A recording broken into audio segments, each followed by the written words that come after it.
नमस्कार दोस्तों, audio book by मेधा में आज हम सुनेंगे कहानी गणेश जी की दुर्लभ प्रतिमा, जो श्री जयंत विष्णु नार्लिकर जी द्वारा लिखी गई है। जयंत विष्णु नार्लिकर भारत के लोकप्रिय खगोल वैज्ञानिक हैं, जिन्होंने 80 और 90 के दशक में बच्चों के साथ साथ बड़ों को भी ब्रह्मांड, आकाश, तारे, चांद जैसे विषयों पर आसान शब्दों में बहुत ही रोचक जानकारी दी और साइंस फिक्शन की कहानियों को भारतीय भाषाओं में प्रस्तुत किया।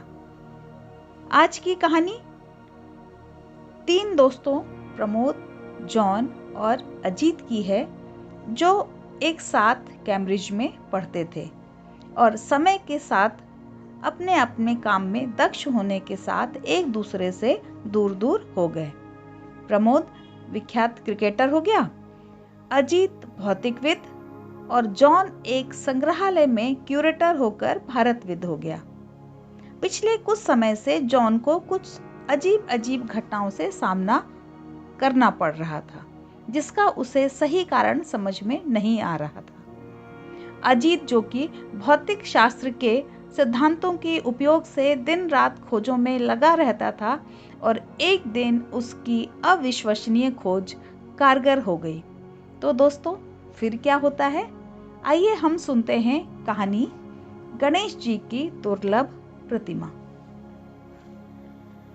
ओवल के बाहर जैसे ही मैं बस से उतरा, मुझे पूर्वाभास हुआ कि मैं कुछ अनोखा देखने जा रहा हूँ। बीती घटनाओं के मद्देनजर आज मुझे ऐसे पूर्वाभास का कोई कारण नजर नहीं आता, लेकिन फिर परिभाषा के आधार पर क्या पूर्वाभास बिना किसी कारण के नहीं होते?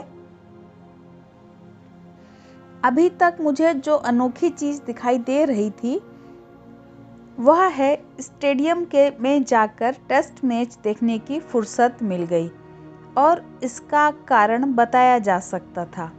गेट पर कॉम्प्लीमेंट्री पास दिखाते वक्त अनायास ही मेरी उंगलियां उसके साथ लगी चिट से खेलने लगी। दिनांक 14 अगस्त 2005। प्रिय जॉन, मेरी तुमसे हाथ जोड़कर विनती है कि इस टेस्ट मैच में मेरा खेल देखने के लिए जरूर पधारो, जो कि मेरा अंतिम मैच होने वाला है। आशा है तुम जरूर आओगे।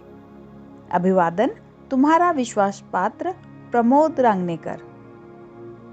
प्रमोद और मैं कैम्ब्रिज की क्रिकेट टीम की जान हुआ करते थे, जिससे सन 1979 में विश्वविद्यालय का मैच जीता था। बाद में प्रमोद पेशेवर क्रिकेटर बन गया और वेस्टइंडीज, ऑस्ट्रेलिया एवं एमसीसी के खिलाफ उसने अपने बेहतरीन खेल के झंडे गाड़ दिए। वहीं मैं इंडोलॉजिस्ट भारतविद बन गया। मेरा कार्य कुछ ऐसा था कि क्रिकेट से नाता ही टूट गया, और अब संग्रहालय के क्यूरेटर में मुझे दम भरने की फुर्सत भी नहीं मिलती है। सचमुच 15 साल के लंबे अंतराल के बाद क्रिकेट मैदान पर जाना मेरे लिए किसी सदमे से कम नहीं था। आज खेल का दूसरा दिन था। मैंने यही दिन चुना था क्योंकि आज भारत को फील्डिंग करनी थी और मैं प्रमोद को खेलते देख सकूंगा। कल पहले दिन के खेल में चमकदार धूप में खेलते वक्त भारत से विशाल स्कोर की उम्मीद थी, लेकिन भारतीय बल्लेबाज उम्मीदों पर खरे नहीं उतरे और कुल 308 रन बनाकर सारी टीम आउट हो गई, जो इंग्लैंड जैसी मजबूत टीम के लिए मामूली चुनौती थी। दूसरे दिन का खेल बड़ी शांति से शुरू हुआ। कोई संकेत नहीं थे कि क्या होगा। पहले 1 घंटे में इंग्लैंड के ओपनर बल्लेबाजों विलिस और जॉन्स ने बिना आउट हुए 40 रन बना लिए। ड्रिंक्स के बाद भारतीय कप्तान भंडारी ने रंगनेकर को गेंद फेंकने के लिए बुलाया, और तभी से अनोखी घटनाओं का सिलसिला शुरू हो गया। तालियों की गड़गड़ाहट के साथ प्रमोद का स्वागत किया गया, पर उस गड़गड़ाहट में भी सहानुभूति के भाव छुपे थे। उसके तमाम प्रशंसक जानते थे कि वह अपना आखिरी टेस्ट मैच खेल रहा है।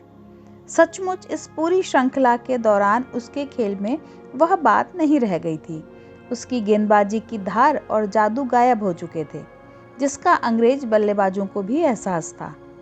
जनता में और मीडिया में मांग उठ रही थी कि प्रमोद को टीम से बाहर कर दिया जाए, लेकिन फिर भी चयनकर्ताओं ने अनुभव के तौर पर उसे एक आखिरी मौका और दिया और अब सवाल था कि क्या प्रमोद उनकी उम्मीदों पर खरा उतरेगा। अनोखी चीज का पहला संकेत तब मिला जब प्रमोद गेंद फेंकने की तैयारी कर रहा था। Right arm over the cricket, umpire quotes ने पूछा, जो प्रमोद की गेंदबाजी करने के ढंग से परिचित था।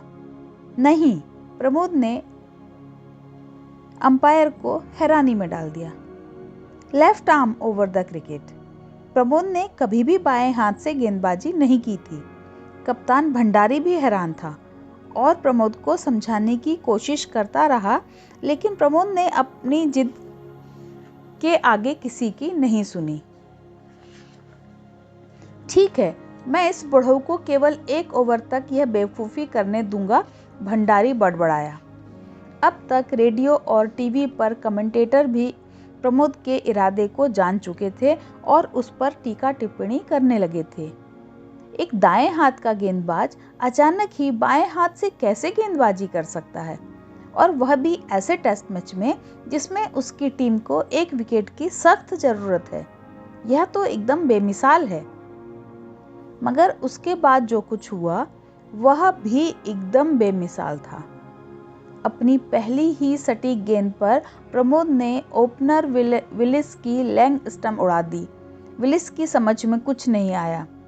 पेविलियन वापस जाते हुए उसने नए बल्लेबाज को चेताया, सावधान रहो, इस जोकर ने मुझे मजाक मजाक में उड़ा दिया।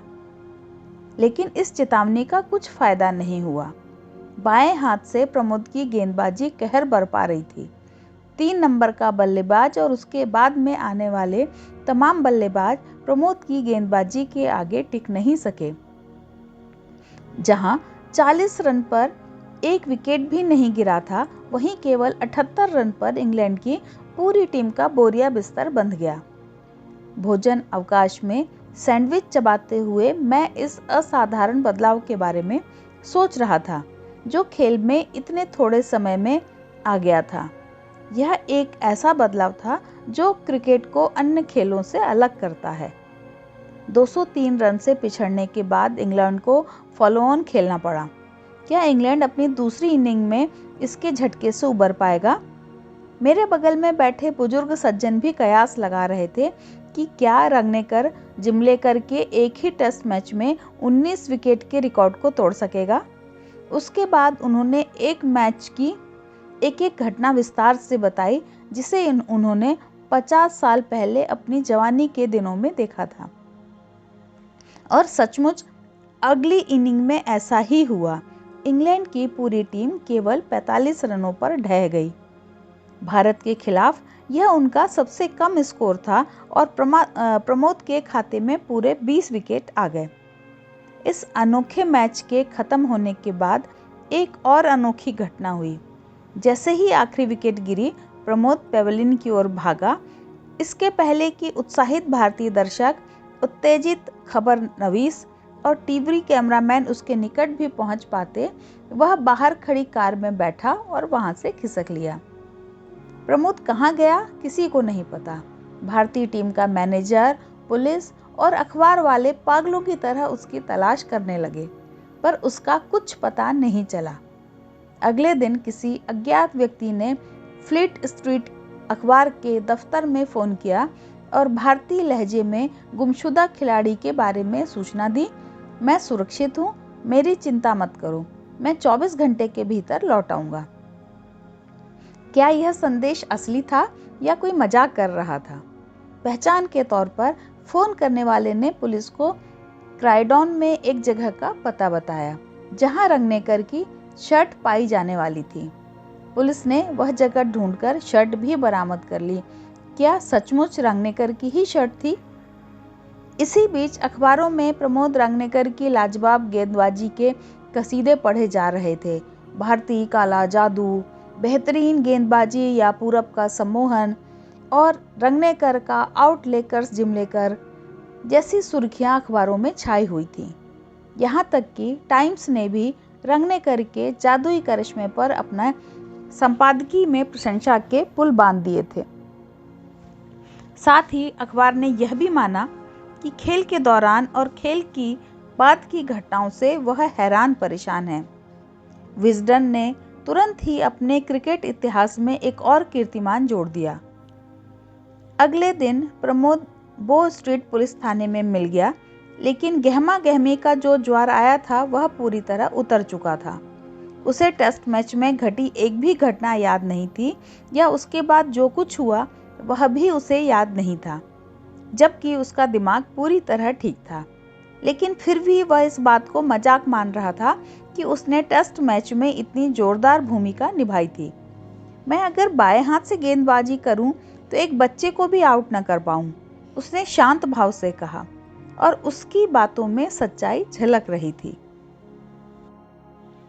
13 दिसंबर 2005 की तारीख मैं कभी भी नहीं भूलूंगा।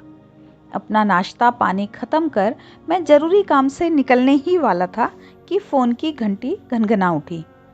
जॉन, ये तुम्हारे लिए है। फोन करने वाला अपनी पहचान नहीं बता रहा, पर कहता है बहुत अहम बात है, एन ने कहा था। मैंने मन ही मन गाली दी। अब मैं अपने काम पर निश्चित ही देर से पहुंचूंगा। हाँ, जॉन आर्मस्ट्रॉन्ग बोल रहा हूँ, यथासंभव विनम्र होकर मैंने कहा। सुप्रभात जॉन, तुम्हें मेरी आवाज सुनकर हैरानी होगी, मैं अजीत सिंह बोल रहा हूँ। अजीत सिंह? अजीत सिंह? इतने साल बाद? अब चिढ़ने की बजाय मुझे आश्चर्य हो रहा था और मैं सुनता गया। क्या मैं आज रात तुमसे मिल सकता हूँ? बहुत जरूरी काम है। करीब 8:30 बजे। लगता था वह अपना कार्यक्रम मुझ पर थोप रहा है। मैंने सख्त लहजे में कहा, रात के खाने पर आओ। एन अपनी पकाई करी से मुझे मार डालना चाहती है। आओ दोनों मिलकर शिकार बने। पक्का, धन्यवाद, अजीत ने कहा। वह फोन रखने ही वाला था कि अचानक उसे कुछ याद आया। उसने कहा, और जॉन, मुझे उम्मीद है कि अगर मैं छुरी और कांटे के बजाय अपने हाथों से खाऊं तो एन और तुम बुरा नहीं मानोगे। छुरी और कांटे का जिक्र क्यों? इससे पहले कि मैं पूछ पाता कि क्या वह वास्तव में गंभीर है, अजीत ने फोन रख दिया। करी बनाकर एन बहुत खुश थी। उसने कुछ भारतीय मिठाइयों का भी स्वाद लेना चाहा। उसे अपनी पाककला में छोड़कर मैंने जल्दी से ट्रेन पकड़ी। दिन भर मेरा ध्यान अजीत पर ही लगा रहा और उससे होने वाली मुलाकात के बारे में सोचता रहा कि वह मुझे क्या बताना चाह रहा था। कैम्ब्रिज में स्नातक स्तर पर प्रमोद और अजीत मेरे साथ थे। कॉलेज की एक सीढ़ी के आसपास हमारे कमरे थे। मुझे और प्रमोद को क्रिकेट में अच्छी खासी दिलचस्पी थी और अपनी पहली गर्मी के बीतते बीतते हम दोनों को विश्वविद्यालय टीम में चुन लिया गया था। अजीत के साथ मेरे संबंध कुछ अलग किस्म के थे। हम दोनों भारतीय दर्शन पर अक्सर लंबी लंबी चर्चाएं करते। सुबह के समय तो अक्सर हम दोनों की बातचीत घंटों चला करती। इन चर्चाओं की बदौलत ही मैं भारतविद के रूप में अपनी आजीविका बना सका। लेकिन अजीत भौतिकविद था।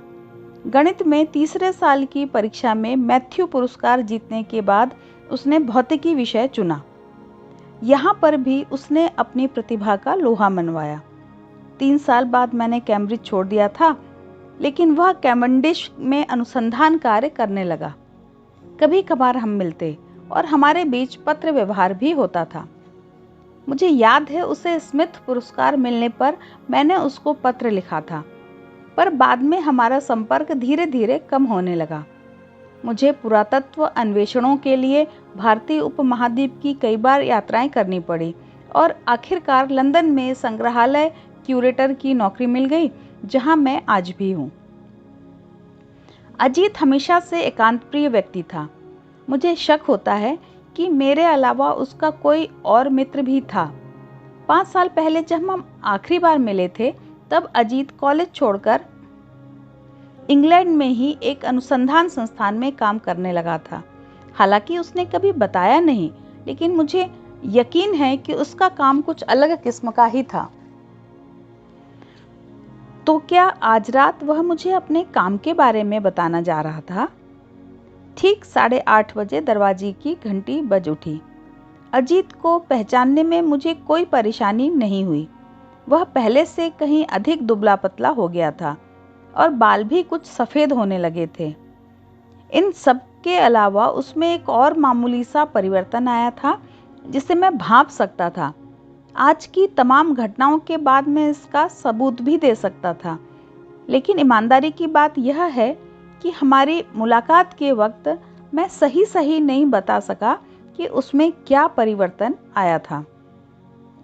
उसके बातचीत करने के अंदाज में मुझे सुकून मिला। जहाँ तक मेरे प्रति उसके नज़रिए का संबंध था, वह जरा भी नहीं बदला। भारतीय परंपराओं के अनुसार थालियों में भोजन परोसा गया। यह भी एन की कलात्मक मेहमान नवाजी का एक प्रयास था। भोजन के दौरान अजीत थोड़ी बहुत बातचीत को छोड़कर पूरे समय खामोश रहा, लेकिन इसमें मुझे आश्चर्य नहीं हुआ, क्योंकि खाने की टेबल पर बैठकर अजीत बातें कम, खाने पर ज़्यादा ध्यान देने वाला व्यक्ति था। लेकिन उसके खाने का तरीका देखकर मुझे कुछ आश्चर्य जरूर हुआ।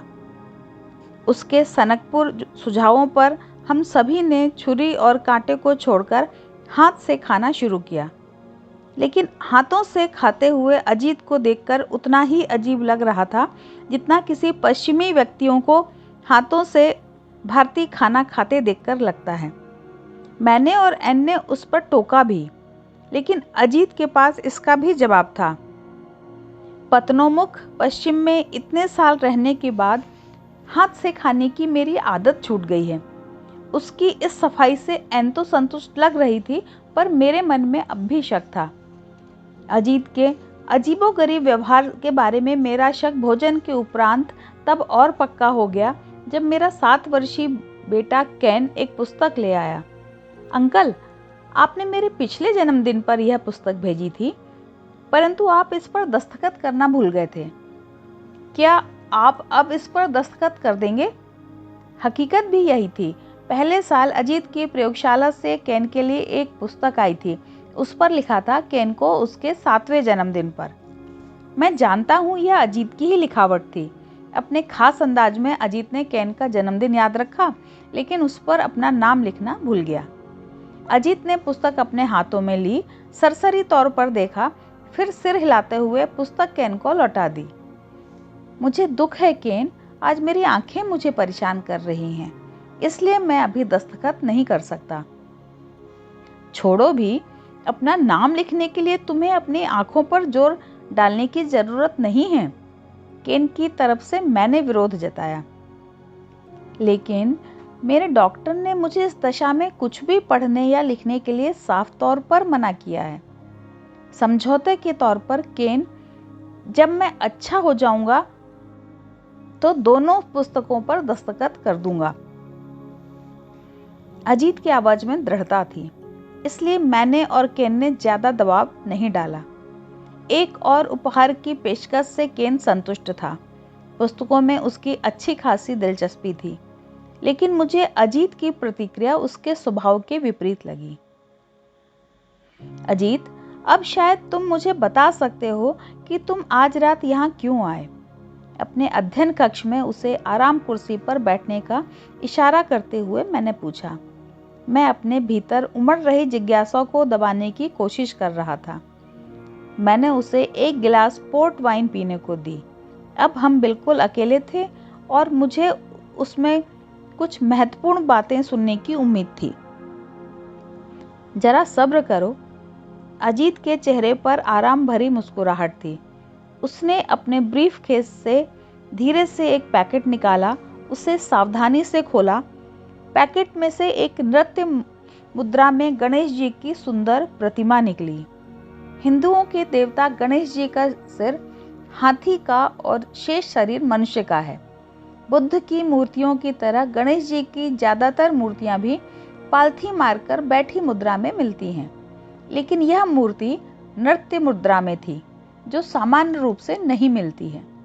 मैं तुरंत ही पहचान गया, क्योंकि एक ऐसी ही मूर्ति संग्रहालय में ब्रिटिशकालीन भारत वर्ग में मौजूद थी। यह मूर्ति मराठा शासकों की थी, जिनका ब्रिटिश शासन स्थापित होने से पूर्व भारत के अधिकांश भागों पर नियंत्रण था। गणेश जी पेशवा शासकों के महत्वपूर्ण देवता थे और मेरे संग्रहालय में रखी उनकी मूर्ति मराठों के किले शनिवारवाड़ा से लाई गई थी, जिस पर सन 1818 में पुणे के एल्फिंस्टन की सेना ने कब्जा कर लिया था। मूर्ति के संग्रहालय तक पहुंचने की लंबी कहानी है। मूर्ति को देखकर मेरी यह प्रतिक्रिया थी। मैंने अजीत से पूछा कि उसे मूर्ति की प्रतिकृति कहां से मिली। ध्यान से देखो, क्या यह सचमुच में एक प्रतिकृति है? अजीत के चेहरे पर भड़काने वाली मुस्कान तैर रही थी। मैंने मूर्ति को अपने हाथों में लेकर अच्छी तरह उलट-पुलट कर देखा। सचमुच यह मूर्ति उसी कारीगर द्वारा बनाई गई थी जिसने मेरे संग्रहालय में रखी मूर्ति बनाई थी। तभी अचानक मुझे एक बड़ा फर्क नजर आया। अरे, पहली नजर में मैं इस अंतर को क्यों नहीं देख पाया? गणेश जी के हस्ती मुख में सूंड दाईं ओर मुड़ी हुई थी, जबकि ज्यादातर मूर्तियों में सूंड बाईं ओर मुड़ी होती है।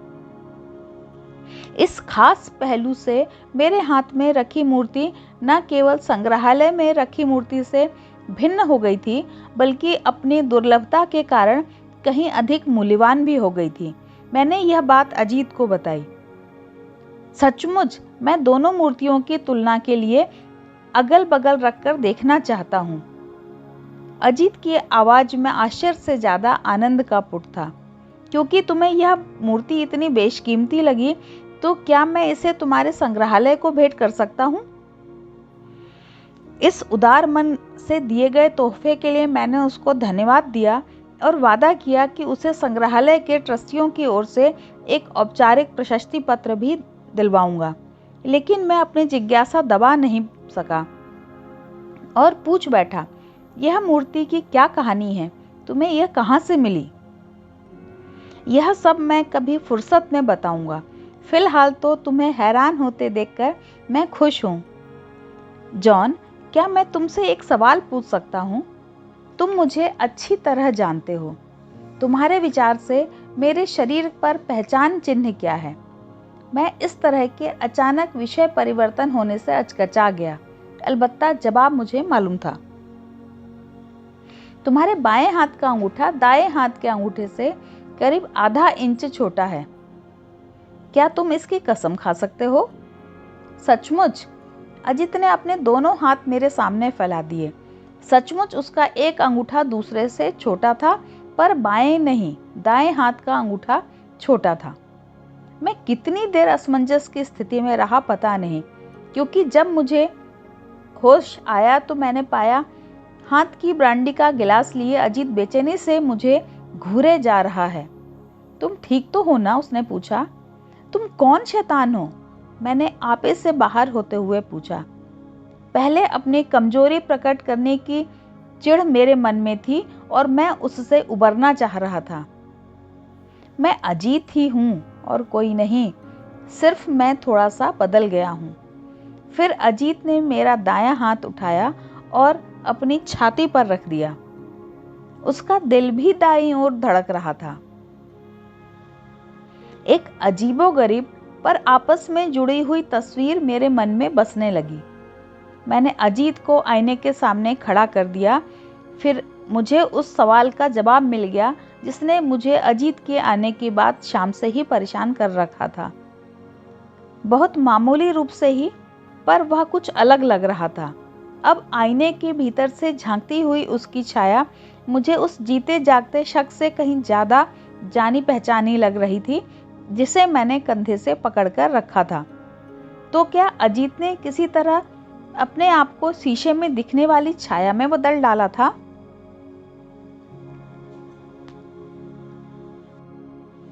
ठीक उसी वक्त मुझे खब्बू प्रमोद की कहर बरपाने वाली गेंदबाजी याद आ गई। क्या वह असली प्रमोद था या उसकी छाया थी? शर्तिया वह कोई भ्रम या छलावा नहीं था, क्योंकि उसके खेल को केवल मैंने ही अकेले नहीं देखा था, बल्कि हजारों लोगों के साथ साथ टीवी कैमरों ने भी उसके खेल को कैद किया था। तो क्या गणेश जी की मूर्ति भी असली मूर्ति की छाया थी? मैंने मेज पर रखी मूर्ति को दोबारा अच्छे से देखा। यह भी उतनी ही ठोस और असली थी जितना कि मेरे सामने खड़ा दांत निकालकर हंसता हुआ अजीत। तुम्हें इस तरह परेशान करने पर मुझे अफसोस है दोस्त, लेकिन मैंने जो शानदार खोज की है उसका यकीन दिलाने का कोई और तरीका नहीं था। किताबों में दिए गए सिद्धांतों के साथ ही मैं अपनी कथा शुरू करूंगा। शुरू में अपनी कथा चलाने से पहले भगवान के लिए मुझे एक बात बताओ, क्या मेरा यह ख्याल ठीक है कि प्रमोद की रहस्यमयी गेंदबाजी के पीछे तुम्हारा ही हाथ था? सचमुच, अजीत ने कहा। उसके बाद उसने जो मुझे कहानी सुनाई वह मैं यथासंभव उसी के शब्दों में बयान करता हूँ। तुम्हें याद होगा, करीब 5 साल पहले कैम्ब्रिज में पढ़ाई पूरी करने के बाद मैं एक सरकारी प्रयोगशाला में आधिकारिक रूप से अनुसंधान कार्य करने लगा था। मुझे मौलिक भौतिकी और इलेक्ट्रॉनिक्स में महारत हासिल होने के साथ साथ काम करने का ताज़ा जोश भी था। पर जल्द ही मेरा जोश ठंडा पड़ने लगा, क्योंकि मुझे पता लगा कि प्रयोगशाला में अनुसंधान कार्य न होकर कागजी काम, चापलूसी और तिकड़मबाजी पर ज़्यादा जोर रहता है। मोह भंग होने के साथ साथ मैं अपने सहकर्मियों से कटने लगा, जो कि केवल गपबाजी में ज़्यादा दिलचस्पी लेते थे। मुझे जो काम दिया जाता मैं उसे तुरंत ही निपटा दिया करता था, क्योंकि इस तरह के काम काफ़ी कम होते थे।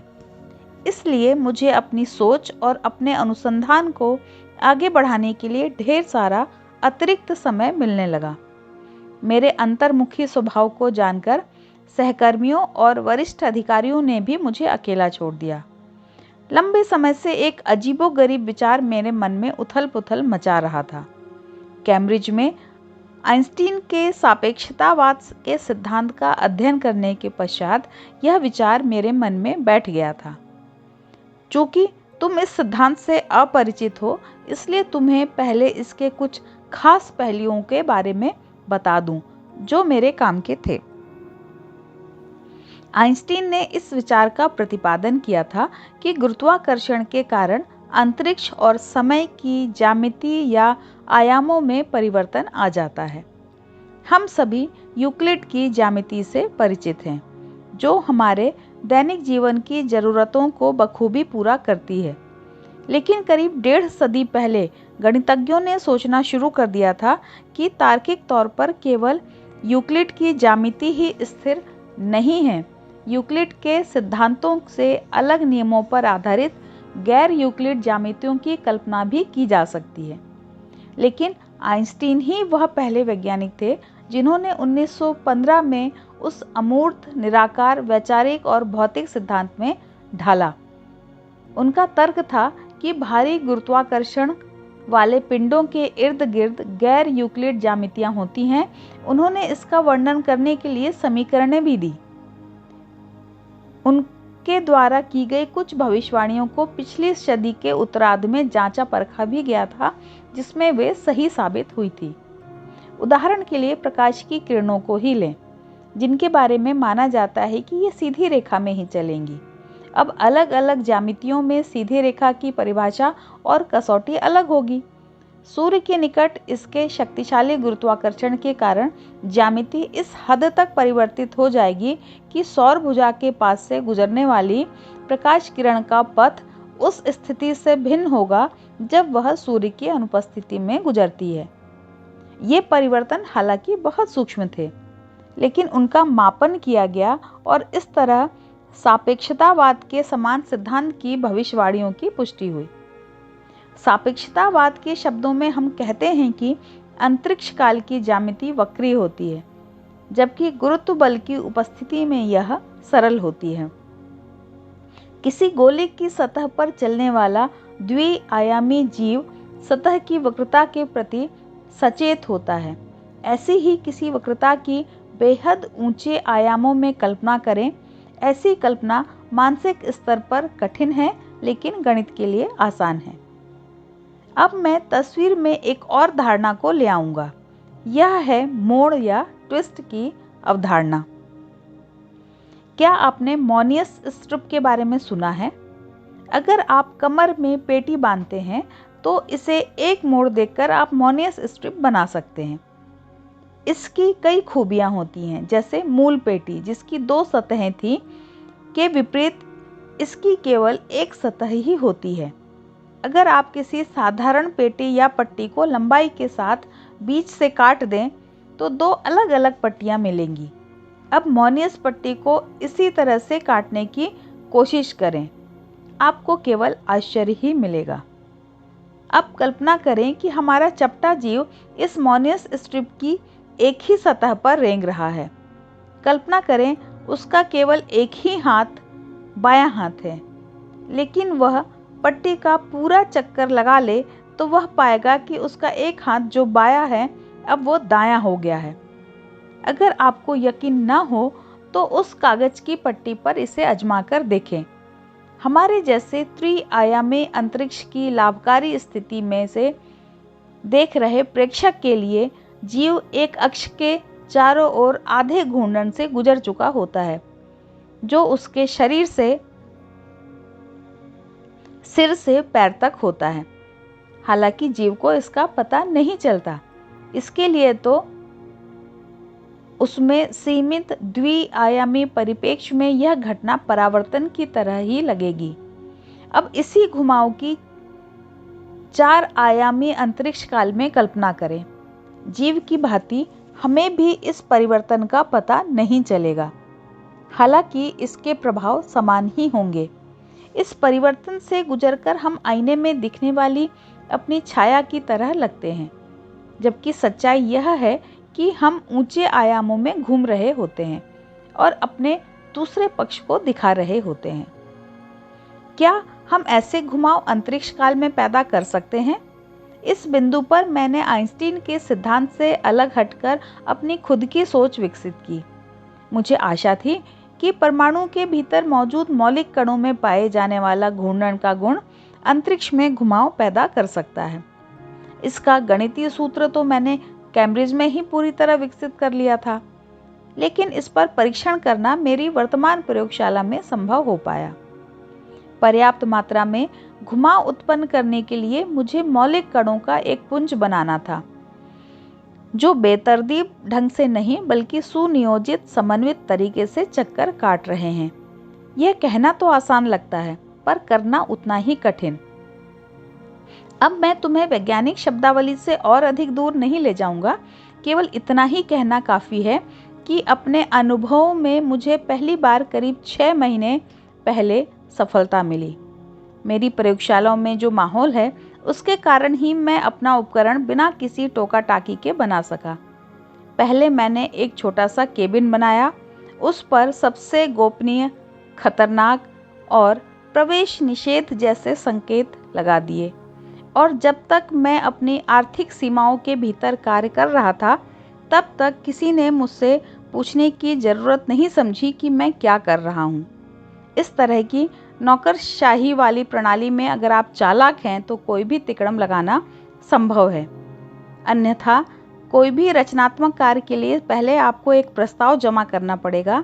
एक समिति आपके प्रस्ताव का मूल्यांकन करेगी और सबसे ज़्यादा संभावना यह होती है कि आपके प्रस्ताव को रद्द कर देगी, क्योंकि इस समिति में अधिकतर विशेषज्ञ सठिया चुके होते हैं और उनका सक्रिय अनुसंधान से कुछ लेना देना नहीं होता। मेरा पहला अनुभव मेरी कलाई घड़ी के साथ था।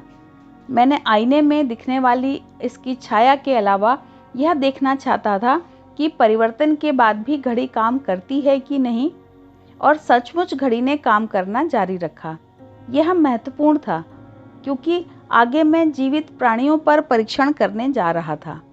मैंने कीड़े मकोड़े, तितलियों, गिनी पिग आदि पर परीक्षण किए।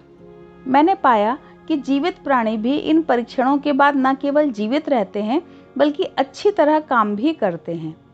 तब मैंने इन परीक्षणों को आदमी पर आजमाने का फैसला किया। ऐसे किसी परीक्षण से सभी संभावित परिणामों को ध्यान में रखते हुए मैंने सभी जानकारियों को विस्तार पूर्वक लिखा और ठीक तरह से सुरक्षित स्थान पर रख दिया। क्योंकि मैं यह परीक्षण स्वयं के ऊपर करने जा रहा था, इसलिए मैंने परावर्तन मशीन में घुसने से पहले वीडियो कैमरा, टेप रिकॉर्डर चालू कर दिया, ताकि परीक्षणों से नतीजों के दृश्यों एवं आवाज़ों को दर्ज किया जा सके। मशीन द्वारा उत्पन्न पुंज से गुजरने के दौरान मेरा अनुभव आश्चर्यजनक रूप से सामान्य रहा। मुझे अपने मोड़े या विकृत किए जाने का जरा भी एहसास नहीं हुआ। पुंज में घूमते वक्त मुझे कोई परेशानी नहीं हुई। मैंने जो महसूस किया उसे बोलता रहा, जो टेप रिकॉर्डर में दर्ज होता रहा। मशीन से बाहर निकलकर मैंने पाया कि मैं सचमुच बदल चुका हूँ। सिर्फ इतना ही नहीं, मेरे कपड़े, कलाई घड़ी, पेन और मेरे पास रखी हर चीज़ बदल चुकी है। यहाँ तक कि मेरा दिमाग भी घूम चुका है और दाईं बाईं दिशा में होने वाले सभी कार्य मेरे लिए भ्रम पैदा कर रहे हैं। मुझे यहाँ तक सोचना पड़ रहा था कि बोतल को खोलने के लिए ढक्कन को किस दिशा में घुमाऊं, क्योंकि मेरी नई सहज वृत्ति मुझे उल्टी दिशा में प्रेरित कर रही थी। लेकिन शारीरिक तौर पर मैं पूरी तरह चुस्त दुरुस्त था। मैंने महसूस किया कि मेरा बायां हाथ दाएं हाथ के मुकाबले ज़्यादा ताकतवर और कार्यक्षम हो गया है। तब फिर अपने अनुभव को पूरा करने के लिए मैं दोबारा पुंज में से गुजरा। उम्मीद के अनुसार बाहर निकलने पर मैं वापस अपनी पुरानी अवस्था में लौट आया था। लेकिन इसके साथ एक और चीज़ थी जिसका मैंने पहले ही अनुमान लगा लिया था। मेरे मस्तिष्क में मेरी परिवर्तित अवस्था की कोई याददाश्त नहीं बची थी। यह तो परिवर्तन के दौरान विभिन्न उपकरणों में दर्ज तस्वीरों और आवाज़ें थीं जिनसे मैं स्वयं को यकीन दिला पाया कि वास्तव में ऐसा हुआ था। अपनी परिवर्तित अवस्था में मैंने अपने लिखे हुए ब्यौरों को देखा, पर मैं उन्हें तब तक नहीं पढ़ पाया जब तक कि उन्हें आईने के सामने नहीं रखा। लेकिन मेरे इस परीक्षण में केवल एक कमी थी जो मुझे खल रही थी। अपनी पूर्व अवस्था में लौटने पर याद नहीं रहता था कि परावर्तित अवस्था में क्या क्या घटित हुआ। अभी तक मैं इस कमी को दूर नहीं कर पाया हूँ। अब कल सुबह जब मैं अपनी पूर्व अवस्था में लौटूंगा तो मुझे आज तुम्हारे साथ इस मुलाकात का कुछ भी याद नहीं रहेगा। अजीत की इस अजीब कहानी को सुनते वक्त मुझे यही लग रहा था कि यह सब कुछ सच नहीं है, बल्कि लेविस कैरोल, H.G. वेल्स और अलिफ लैला की कहानियों की खिचड़ी पकाकर पेश की जा रही है। लेकिन यह भी सच था कि एक जीता जाता सबूत मेरे सामने बैठा पोर्ट वाइन की चुस्कियां ले रहा था। अपनी तमाम शंकाओं को दूर करने के लिए मैंने अजीत से यह सवाल भी पूछा जो मुझे काफी देर से कुरेद रहा था। तो क्या गणेश जी की यह मूर्ति भी छाया है? तुम स्वयं इस बात का पता क्यों नहीं लगा लेते? तुम संग्रहालय के ठीक ऊपर रहते हो।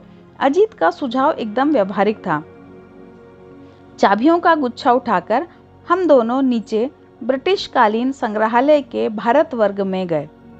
उस कपाट तक पहुंचते पहुंचते जहां गणेश जी की मूर्ति ताले में बंद होना चाहिए था, मुझे एहसास होने लगा कि हमें क्या दिखेगा।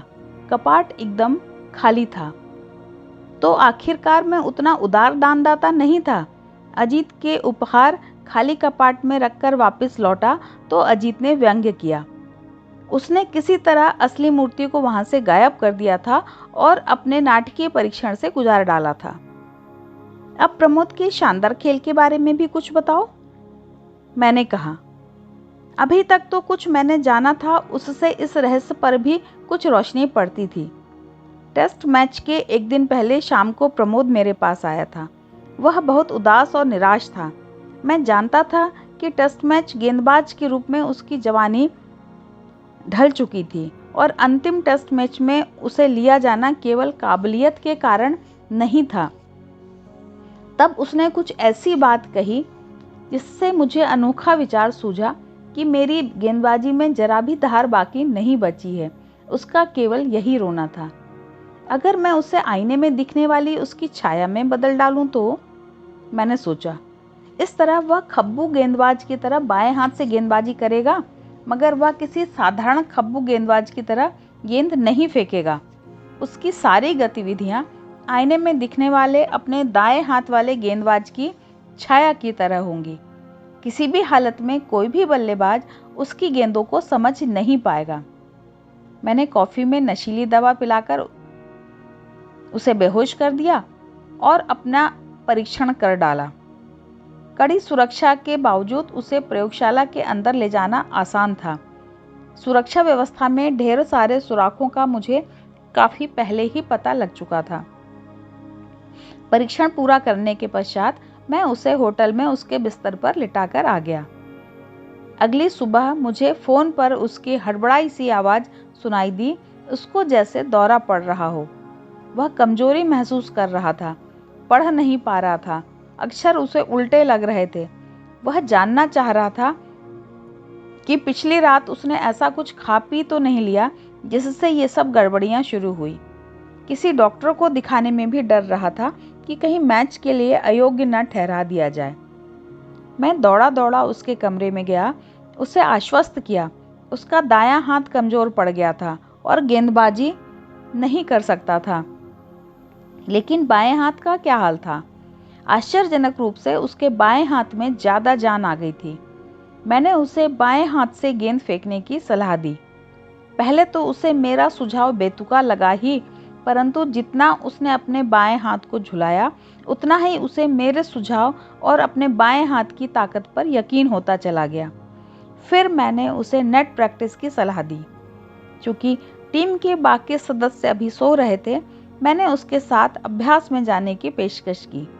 एक तरह से यह अच्छा ही हुआ, क्योंकि इस तरह के उसके इस नए पराक्रम पर सही मौका आने तक पर्दा पड़ा रहता। उसके बाद की घटनाओं का तो तुम्हें पता ही है। अजीत ने अपनी कथा समाप्त की। तो वह तुम ही थे जो मैच के बाद प्रमोद को तुरंत अपने साथ ले गए थे? मैंने पूछा। हाँ, वह मैं ही था जिसने टेलीफोन कर समाचार पत्र के कार्यालय में सूचना दी थी। मैंने उसे कुछ दिनों तक अपने घर में रखा। जब वह कुछ ठीक हुआ तो मैंने उसे वापस सामान्य स्थिति में तब्दील कर दिया और बो स्ट्रीट पर छोड़ आया।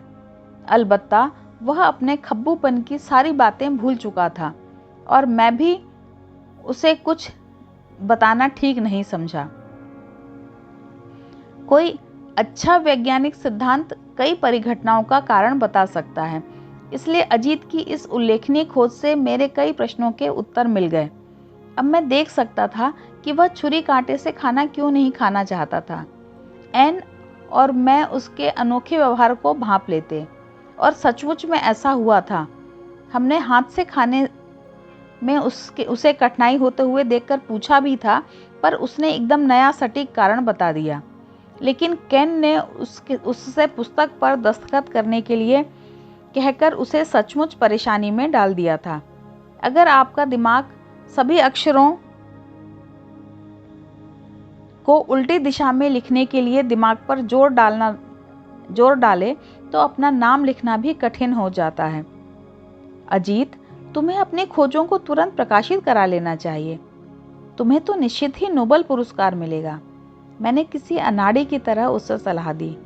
नहीं, अभी नहीं जॉन, अजीत ने कहा। तुम जानते हो, मैं एक परिपूर्ण आदमी हूँ और मेरे कार्य में स्मृति लोप मुझे बहुत गंभीर त्रुटि लगती है। जब तक मैं इसे त्रुटि को दूर न कर लूँ, मैं अपनी खोज को संसार के सामने नहीं ला सकता। मगर अजीत, मेरी व्यवहारिक सलाह तो यही है कि तुम प्रकृति के अज्ञात नियमों के साथ खिलवाड़ कर रहे हो। तुमने अभी तक कामयाबी हासिल की है, इसका मतलब यह तो नहीं कि तुम दोबारा कामयाब हो जाओगे। क्या यह समझदारी नहीं होगी कि तुमने अभी तक जो कुछ किया है उसे साफ लिखकर किसी सुरक्षित जगह में रख दो? मैंने बिल्कुल ऐसा ही किया है। मेरे लिखे ब्यौरे को पढ़कर कोई भी वैज्ञानिक रूप से सक्षम समूह मेरे परीक्षण को दोहरा सकता है। भावी सफलता के बारे में जहाँ तक तुम्हारी बात का संबंध है, मैं इससे इनकार नहीं करता हूँ, लेकिन फिलहाल मैं अपने परीक्षण में सुधार कर रहा हूँ और मुझे उम्मीद है कि इससे परीक्षण की यह कमी भी जल्द ही दूर हो जाएगी। हालांकि मुझे अपनी अब तक की प्रगति को जाहिर नहीं करना चाहिए था, पर अपने सच्चे दोस्त को छकाने की शरारत भरी इच्छा के कारण ही मैंने ऐसा किया। मैंने उससे बहस करने की कोशिश की, पर जैसा कि मुझे आशंका थी, अजीत ने एक बार जो ठान लिया उससे उसे डिगाना मुश्किल है। कुछ महीनों बाद ही मुझे अजीत की प्रयोगशाला से फ़ोन आया। मुझे तुरंत निदेशक से मिलने के लिए तलब किया गया था। मन में तमाम तरह की आशंकाएं लिए मैंने दरवाज़ा खटखटाया। निदेशक के कार्यालय में निदेशक के अलावा सफ़ेद कोट पहने डॉक्टर, एक साधारण आदमी और अजीत भी था। मैंने राहत की सांस ली। मुझे डर था कि कहीं अजीत को जिंदा न देख सकूं, लेकिन वह राहत तात्कालिक ही थी। अजीत मुझे पहचान नहीं सका। सचमुच डॉक्टर के कहे अनुसार अजीत अपनी याददाश्त पूरी तरह खो बैठा था और उसके ठीक होने के कोई आसार नहीं थे।